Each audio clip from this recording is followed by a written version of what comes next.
নমস্কার বন্ধুরা, ঝাড়গ্রাম নৃত্যধারা থেকে কাকলি ব্যানার্জি বলছি। আজকে আমি একটি উত্তরীয় রেডি করলাম, সেটি আপনাদের সাথে শেয়ার করে দেখাচ্ছি। আপনারা এরকমভাবে বানিয়ে নিলে নাচে বা কোনো অকেশানে, মানে কোনো সাংস্কৃতিক অনুষ্ঠানের অকেশানে পড়ে গেলে দেখতে খুবই ভালো লাগবে। এক্ষেত্রে প্রথমে আমি কালো কটন নিয়েছি, একটু ভালো কোয়ালিটির কটনটাকে সরু সরু শাড়ির ফলস পাড়ের মতো কেটে নিয়েছি। লম্বা লম্বা দুটো টুকরো করে নিয়েছি। দুটো টুকরো করে নিয়ে এবারে আমি ফেব্রিক দিয়ে ড্রয়িং করেছি। একটু মোটা মোটা ড্রয়িং হয়েছে। আমি খুব ভালো ড্রয়িং জানি না, আসলে আমি সেরমভাবে ড্রয়িং শিখিনি।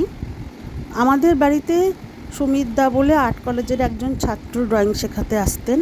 আমাদের তো যৌথ পরিবার ছিল, সেখানে আমার কাকা জ্যাঠার ছেলেমেয়েরা, আমার নিজের ভাই বোনেরা সবাই বসতো আঁকতে। কিন্তু আমিও বসতাম, কিন্তু আমি সেরকমভাবে মন দিয়ে শিখিনি।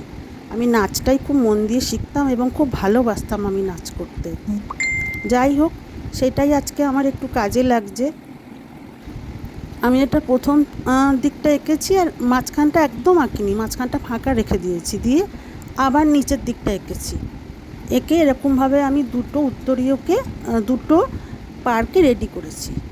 এবার পার্কে রেডি করার পর আপনারা কি করবেন, এই পার্ট দুটোকে নিয়ে জয়েন করে দেবেন, দুটো মুখ সেলাই করে দেবেন।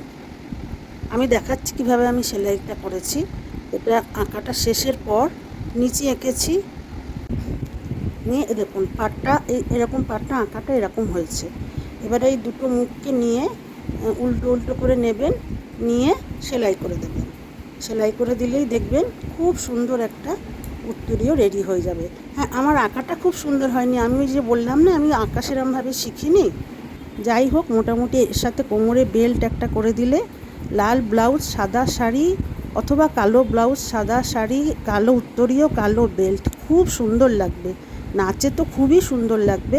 দেখবেন সোমবার দিনকে আমি একটা ভিডিও করব। সেই একটু প্রায় সেকেন্ডারি লেভেলের মেয়েরা আছে, 7-8-এ পড়া, তারা পড়ে নাচবে। একটা কম পড়ে গেছিলো বলে আমি রেডি করলাম। নমস্কার।